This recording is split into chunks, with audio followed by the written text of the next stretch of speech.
Welcome back to Phillips on the Farm. Promised you a second video with the front quarter, so here it is. Changed my camera location because of where my meat hangs. So hopefully you can follow along with some of this, and maybe I won't be standing in the way all the time. So with this front quarter, let me back this up just a little bit, see if you can see any more of this. With this front quarter, what I've got is the arm and shoulder portion here, starting at the first, second, third, fourth, fifth, between the fifth and sixth ribs. If you come along here and cut this all the way to the front, and then also cut it along all the way to the back, you're going to hit that shoulder blade in there. You're going to have to cut the rest of this with the saw. That takes me just a minute, but I'm going to get in here and cut this with the saw. That will break this section off for my shoulder. This front is the brisket and the arm, and then this is what they call the plate back here. It's where all the ribs are. I've got the flank up here I'm going to cut off. You can see where the skirt comes in here on the inside, that diaphragm muscle. You can see it hanging up there. And then you got the rest of this belly meat or flank meat. All of that, in this case, will go to ground. You could turn it into flank steaks.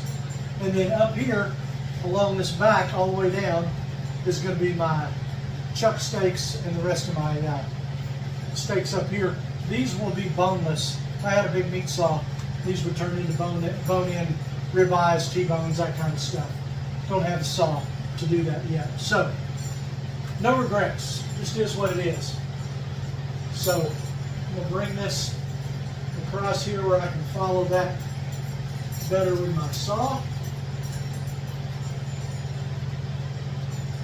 I will cut this side first and let it hang over here. Then I'll get a hold of this, cut the last part, and bring it down. We will try that on camera. And if that falls apart, we'll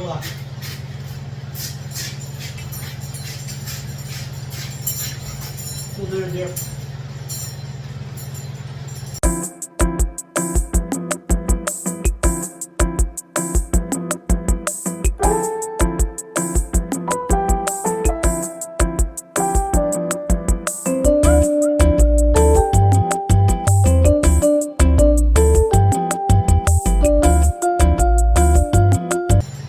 Alright, so now, come back here.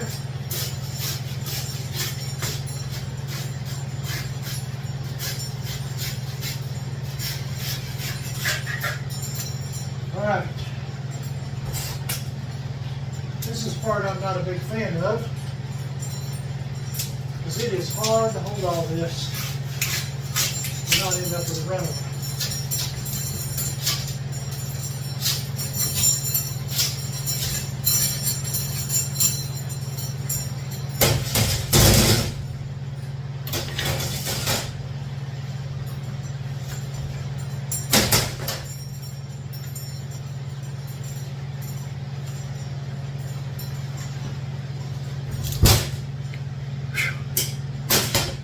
This is going to get cut right across here, leaving my shoulder and my arm. My arm includes this brisket down here, which will get boned out in a minute. So, to do that, kind of hard to see from this angle, right here at the top of this arm bone, anyway, I'm going to come right across here with my saw. Saws are made for cutting bones and not the beef. So if you will start your cuts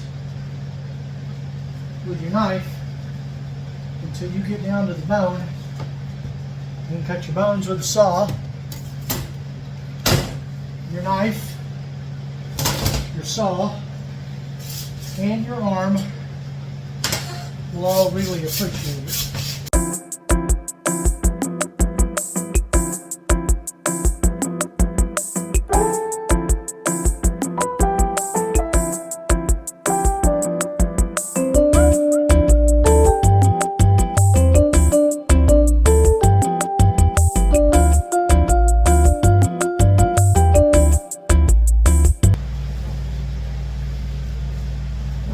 this over the edge of the table just a little bit to keep that cut open so it doesn't pinch my saw.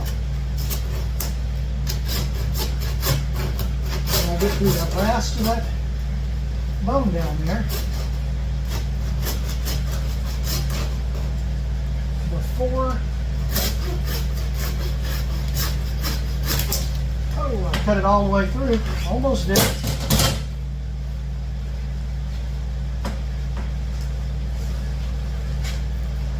Woo.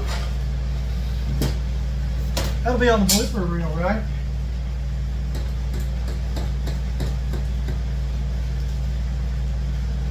Whoops. Just a touch of bone there.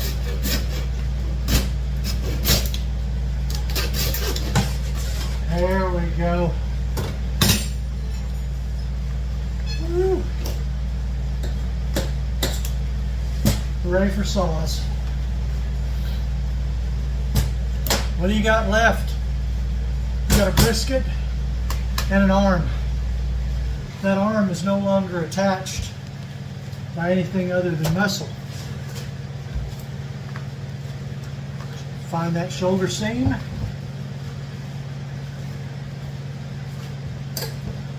And off it goes. Yeah, back that up a little bit.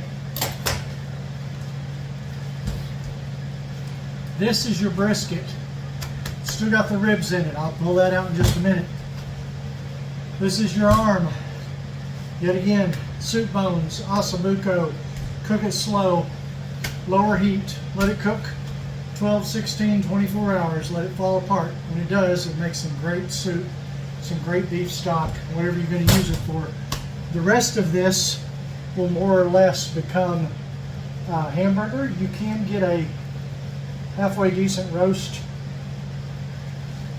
right here out of the front edge of this shoulder. Just keep in mind, it is not a 4-hour cook it in the crock pot roast.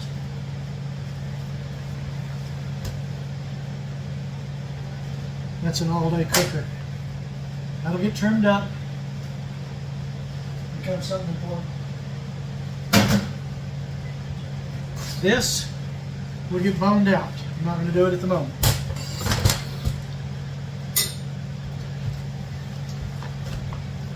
Beef brisket.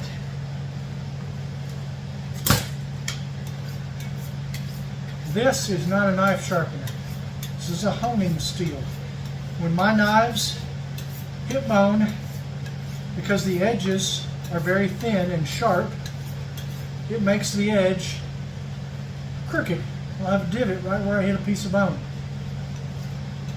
So this rod has very fine diamonds impregnated in the edges of the steel, and it straightens that edge back out. It is not sharpening, it is just taking all of these waves, straightening them back out so that I don't have a serrated knife, essentially. So with these, if you were saving ribs, you can save this out, square these up, and turn this into a decent rack of ribs. Just right for the barbecue grill. If you did that, you might even want to leave a little more meat on them. But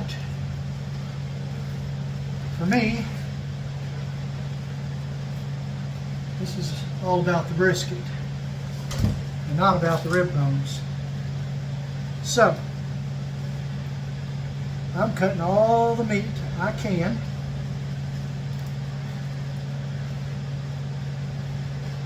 Off the ribs.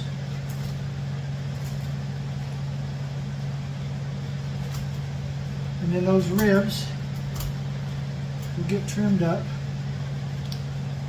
for hamburger.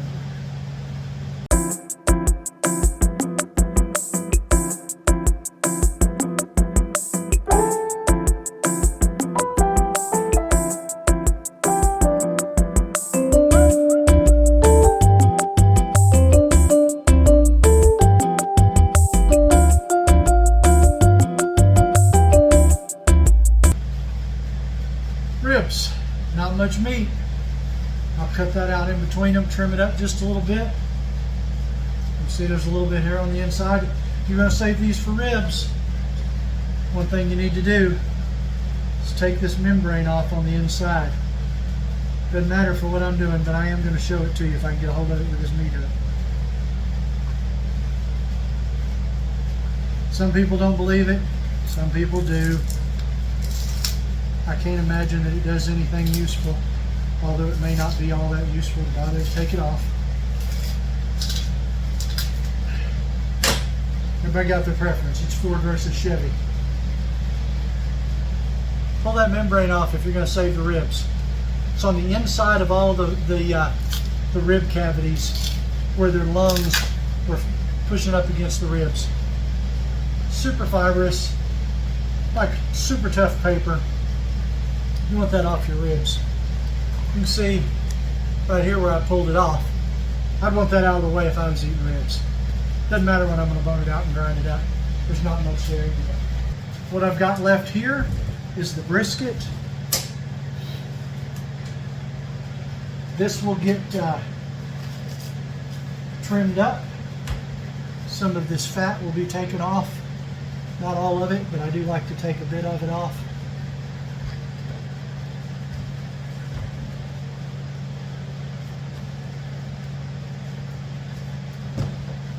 But you can see, it looks like brisket. It's going to taste like brisket too when it gets cooked. So, I would imagine you can gather on your own how to trim stuff. I will take some more time. I will clean some more of this off. We got two sections. I'll probably cut this off a little bit right in here. That'll be nearly impossible to cook all of that together in one. Have one really thick end and one not. So making that a little more even like that will help it cook better. So brisket needs to be trimmed a little more. There it is. Now, with a bandsaw, you can make some really pretty steaks and such out of this. I might have mentioned a couple hundred times, if you're looking for a Christmas present for Phillips on the Farm, a Butcher Boy bandsaw would be just the thing. They're only $7,000 or $8,000. So if you all jump up, pitch in your nickels, I'm sure we can afford one for Phillips on the Farm. Otherwise, it'll just happen when it happens. Okay, so what am I doing now? I'm removing all the neck bones because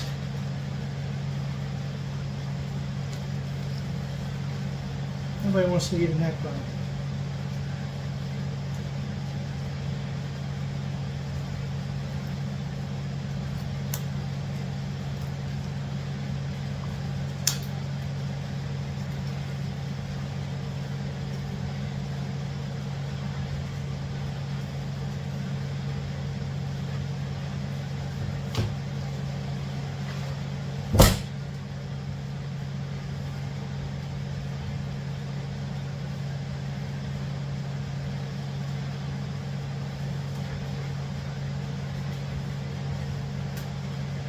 Sometimes in the process of making a live animal into a dead animal,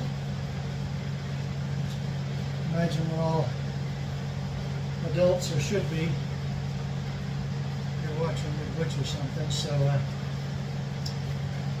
when you kill something, processing, you've got to bleed it. Drain all the meat, the blood out of the meat. That's a video for another day, but in that process sometimes you end up losing a little bit of meat in the neck. Just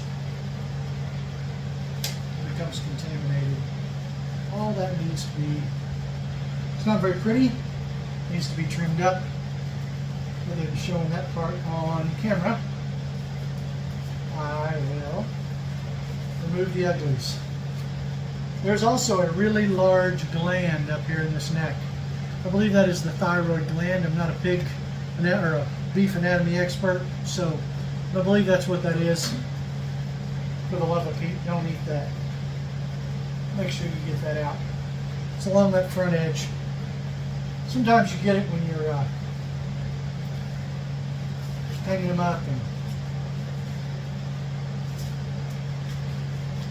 pulling the insides out. And if not, it will be here waiting for you when you get to this point. Alright, now that I've got that cleaned up and presentable for this particular audience, the next thing I want to do is remove this called the patty whack. Why they call it the patty whack, I don't know. I would love for somebody in YouTube land look that up and maybe post it on this channel. Only thing I know about patty whack is from an old nursery rhyme song, said something about knick-knack, paddywhack, give a dog a bone. Those old songs used to have a lot of truth in them, so I'm sure there's something fascinating about the name paddywhack, why it has that name, and why it's in the nursery rhyme. It's kind of like Ring Around the Rosies, right? Pocket full of posies, ashes, ashes, we all fall down. Had to do with the plague. Yeah. You come to Phillips on the Farm and get all sorts of information. Today you found out that Ring Around the Rosies was a song about the plague. Bet you didn't know that. So, all I'm doing is just trimming the last little bite or two off the patty whack. Waste not, want not.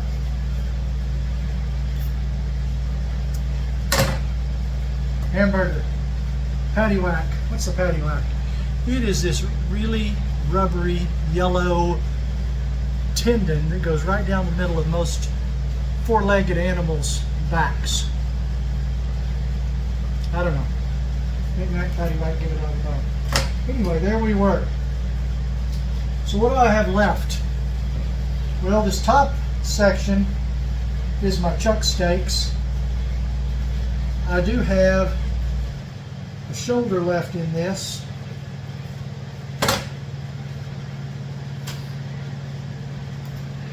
That needs to come out of here. I'll take care of that. A little bit of arm bone needs to come out of here. And that can be roast. It could be shoulder steaks. It could be ground. Especially in a smaller animal like a deer, almost always this ends up being just ground.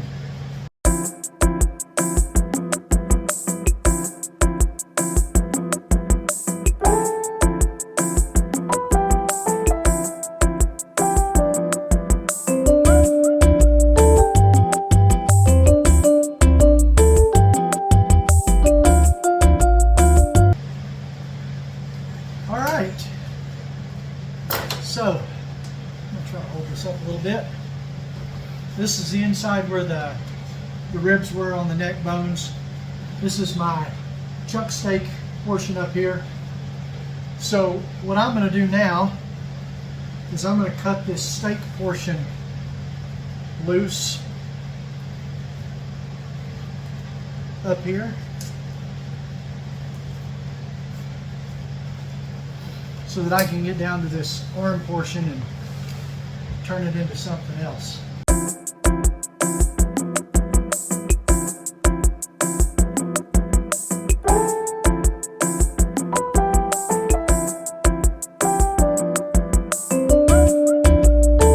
Alright. That, just clean up on aisle 3, will become chuck steaks.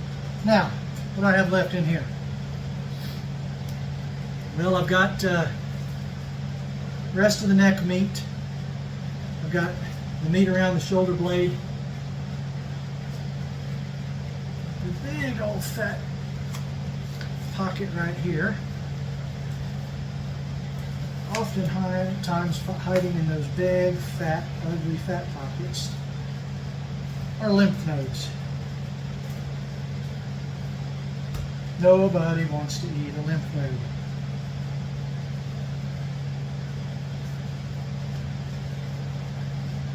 Really, really important while you're alive. Really, really nasty to eat.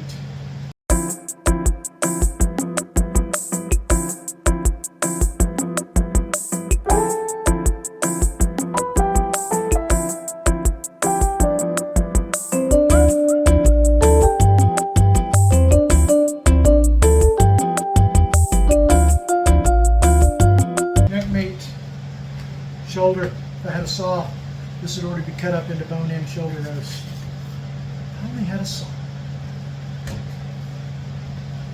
Reminds me of the Wizard of Oz. If I only had a brain.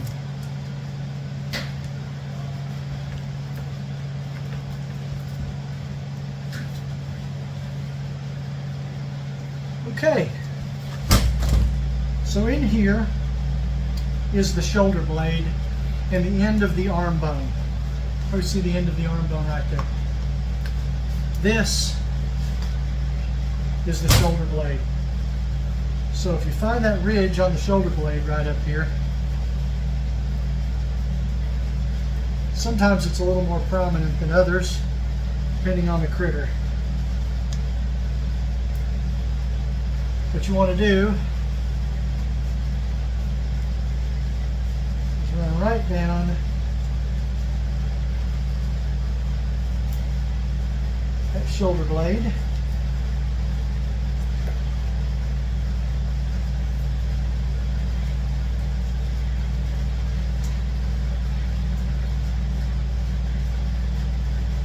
And remove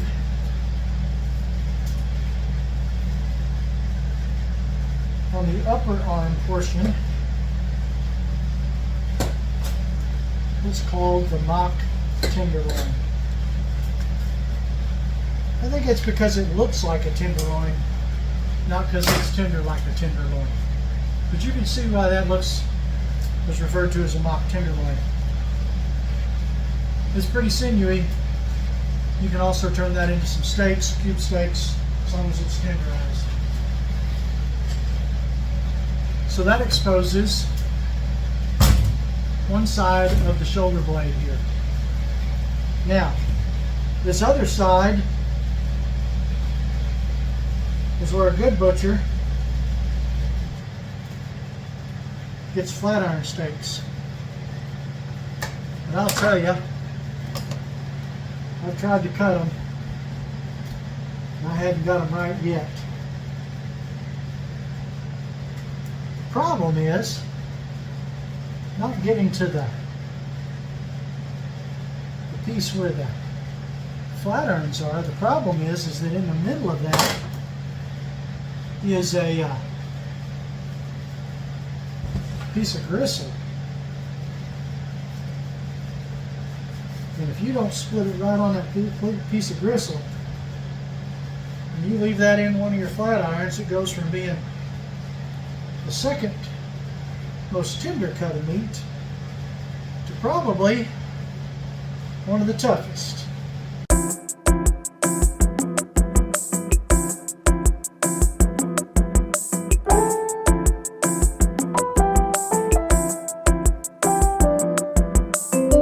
Alright, so now it's looking like a shoulder blade, right?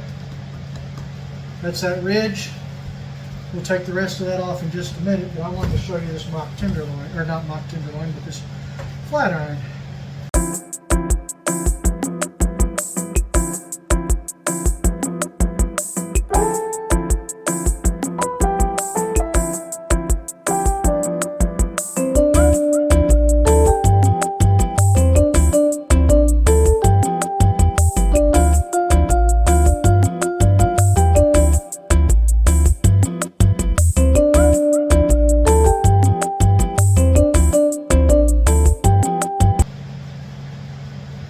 Right now, it looks good enough to eat. Right now, if you grilled this, might as well cook your boot along with it, because it would be about as tough. In the middle of this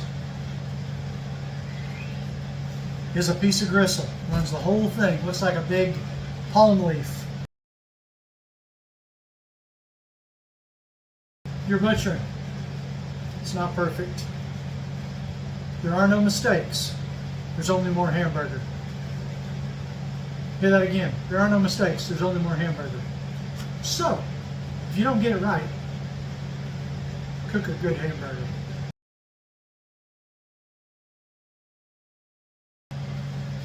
So,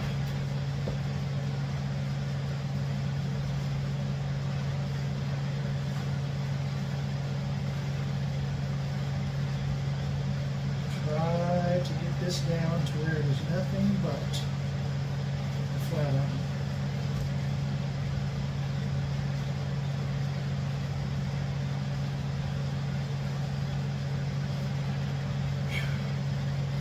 There on that end, you can see where that sinew is. It runs the whole length. We're going to give it a try.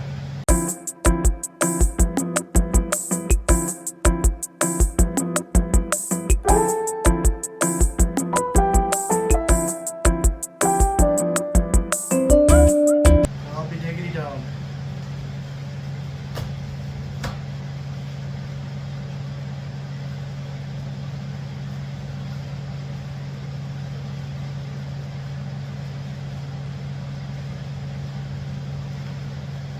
Ladies and gentlemen, boys and girls, children of all ages, we have flat iron steak. Right there.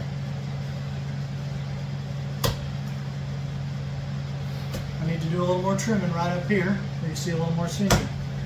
You can see that I nearly caught all of that layer. Hamburger. Now, the question becomes, can I fillet the fish? This part is just like filleting a fish. So what I've done is I've split this, trying to hold on to this sinew side and keep my knife running right along it.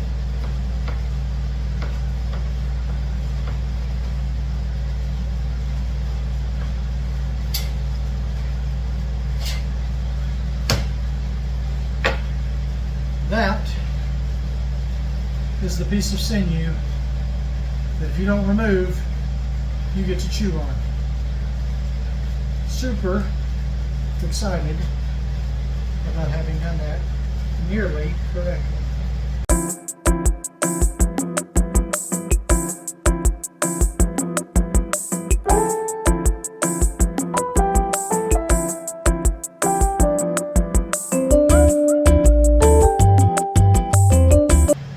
Flat irons, when you cook them, and I don't know why this is, but they will puff up when you cook the flat iron. So the steaks will actually be a bit thicker when you're done cooking them than when you started.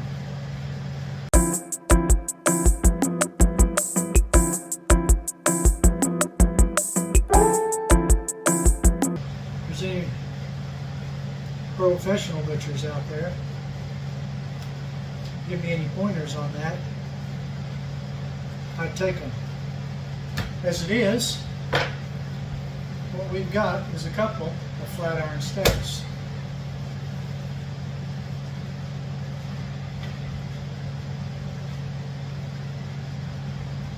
With some trim. I'm not sure. There's not still gristle in this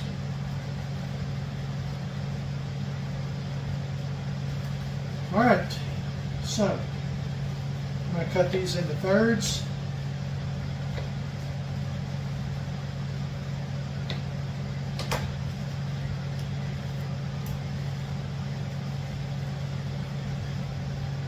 Flat iron steaks. I'm going to finish up this front shoulder. Get to the plate, get those steaks off of there.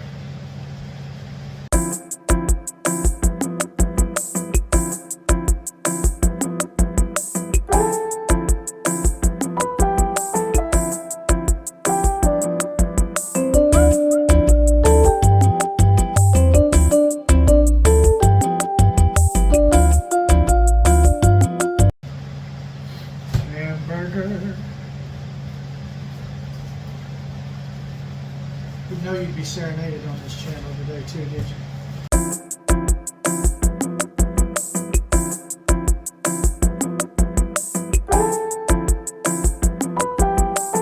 The scapula, or shoulder blade, is another excellent bone to make your beef stock out of, or your bone broth.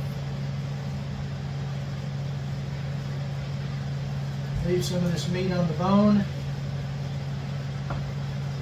Let it cook with it. Turn up into little crunchy bits. And pretty soon, you have got some excellent beef stock.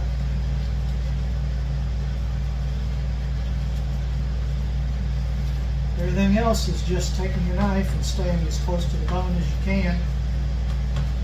Finding those seams. Cleaning it up so you can be a good steward of the harvest.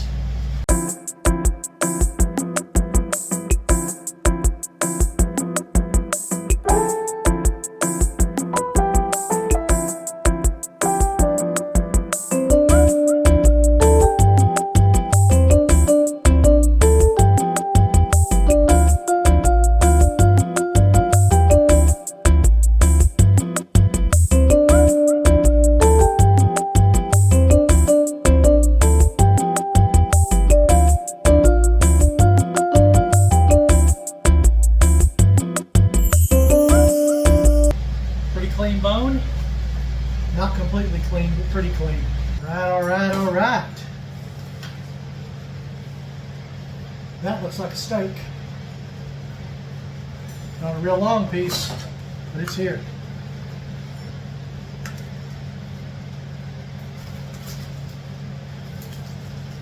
First thing I'm doing on this feet is removing this skirt steak.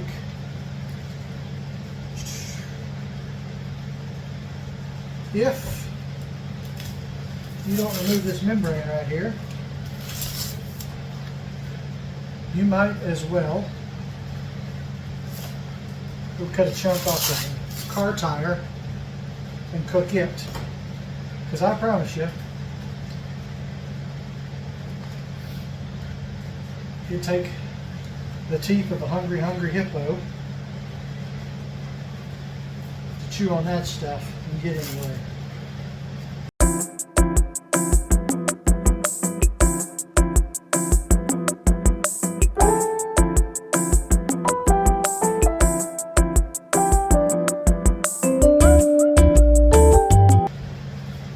You, with a little bit of trim, now have got some skirt steak.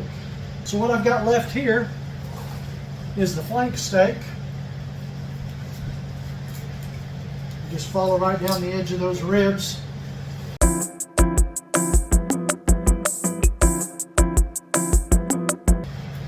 There is cartilage at the end of these floating ribs.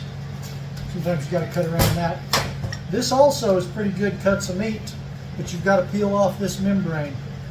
I'm probably not going to do that right now completely, but I'll show you. You've got to get in here and peel that off.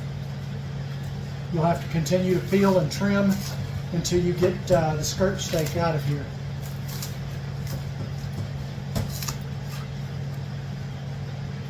That's the gist of that. You just keep peeling that off trimming it up from the inside and the outside, and you'll end up with a good piece of skirt steak here.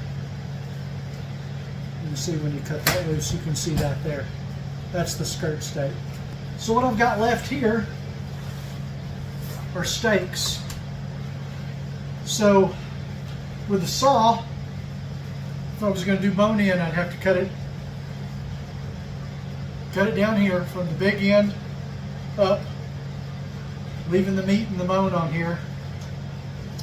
And then you'd have to come back and cut this part off right here. This is called chining the bones. Basically, you take the spine out, and then you just come back with your knife tip and cut these tops of the blades of the vertebrae off, and what you're left with is your steak.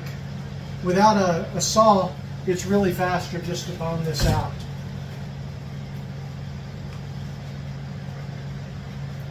Cut across here, down to the ribs. There is a piece of shoulder blade right here that has to come out.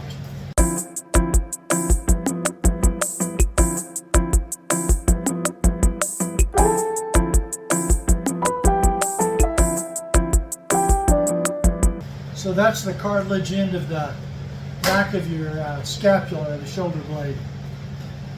That has to come out of there.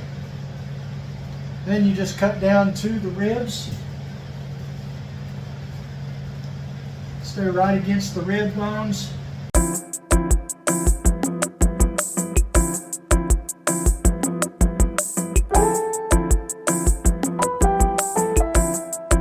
Keep that knife tight against the bones. Don't leave any meat that you can help on the bones. Try to keep it all back in the steak. Whoop, that'll go a knife. And when you get down to the backbone, turn your knife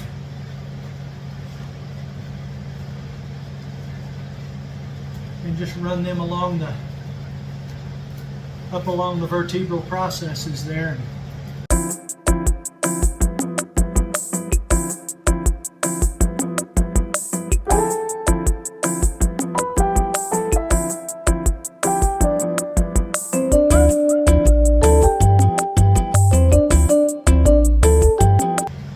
To split these with, if you've seen in my other videos, maybe, I can't remember if I've done that with these or not, is a sawzall.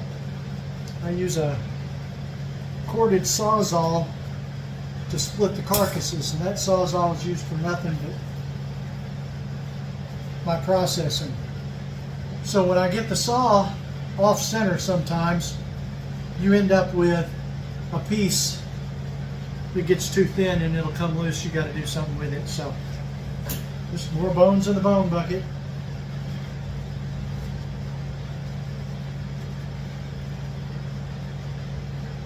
Some trim. Now you can see that's going to make some steaks.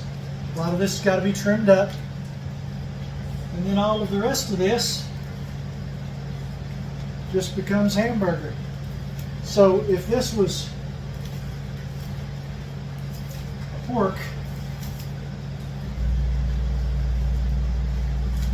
this would be your bacon. Question becomes, can you do beef bacon? And the answer is yes.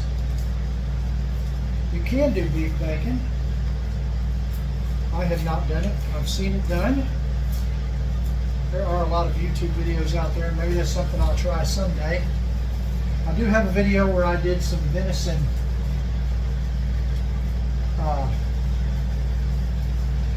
ham, cured and smoked. Be the same idea as beef bacon. You just take this flap when you're done and cure it in the same brine you would for your bacon. Smoke it in your smoker, and when you're done, you'd slice it. With the venison, I did not do this flank meat. I took a back hind quarter and I cured and smoke dipped. We'll include a link to that video right down here. That'd be a trick for my new editor. If he can't put it here, maybe he can put it right there. Link to the video.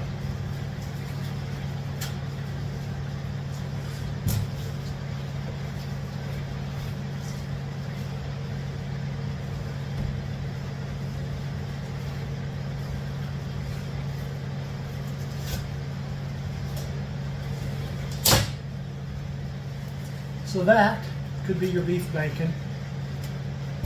It's got a few thin spots. I'd trim it up. I'd probably make this portion one section and the bottom portion another. There's a piece there in the middle that's pretty thin. Just different anatomy on different animals makes a better product. This would be pretty thin bacon. Pull this up here. So if I baconed this, I don't know if you can see, that's about an inch thick, roughly. So each slice of bacon would be like this, about an inch thick. It's not real thick bacon. It'd be worth trying one of these days. All right, all that's left on this is to bone out between the ribs. All that trim will become hamburger. Some folks don't even mess with that. I think it's good for a few more pounds of hamburger. Why not do it? When I grind all this, especially beef, something with much gristle in it like this, I'll double grind it. Once on the coarse and once on the fine setting, and get that gristle either caught in the grinder and pulled out, or it'll end up ground so finely that you won't taste it or have to chew on it. My goal when I get done with the carcass is that when the coyotes come across it someday, they cry about it. And the buzzards don't bother to call their buddies. Now I know a big processing house, they're going to do two things. First, they're going to get good at not leaving much on the bone. And second, they're going to replace taking the time with these little pieces with cutting up more beef. It's probably not a good use of their time. When you're doing it for yourself, you can decide what your time is worth.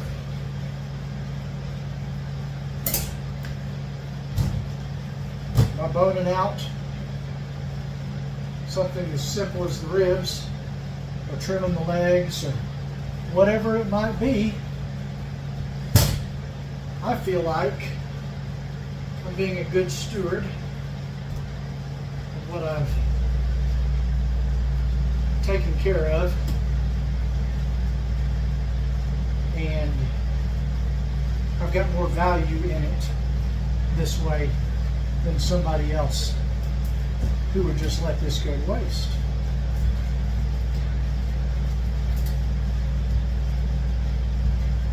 So it doesn't take very long with a good sharp knife, and you boned out the ribs and added, by the time I bone all of them out, I'll probably get another 10 pounds of hamburger. That's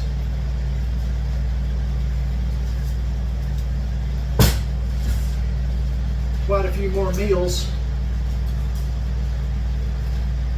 without the effort of butchering another entire cow to get them. I feel the same way about any animal that I'm butchering. I would rather spend a few more minutes and butcher out the last few bites.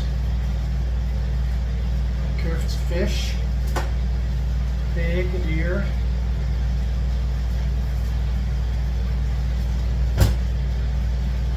I've been that way since I started butchering. My buddies at deer camp used to make fun of me, but the funny part is that when it came time to butcher, they sure would ask if I would come down and butcher their deer at deer camp while we were there, because they knew they were going to go home with more meat than if they did it. So, make of that what you will.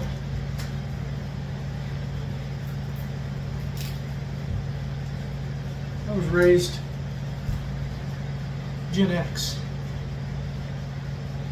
My skin is not that thin, and sarcasm is my sincerest form of flattery.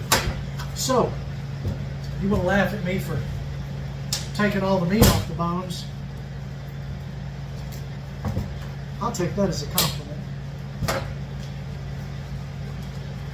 The buzzards are going to cry. All of the meat will be done that way, all the bones when I get done. All of that. You could take this and cook that down. This will go to my pigs. What have we done today? Well, what we have done is turned 4 quarters into 2 quarters, and then a couple of shelves of meat. When I get these other 2 cut, I'll have it's like about 6 full tubs, maybe, or 12 full tubs. One of those over there is bones to be trimmed, so a lot of that'll get knocked down to hamburger. You can see what I got off the pile of ribs. Just a little pile right there, but there's at least 5 pounds on those ribs, and I've got several more sets.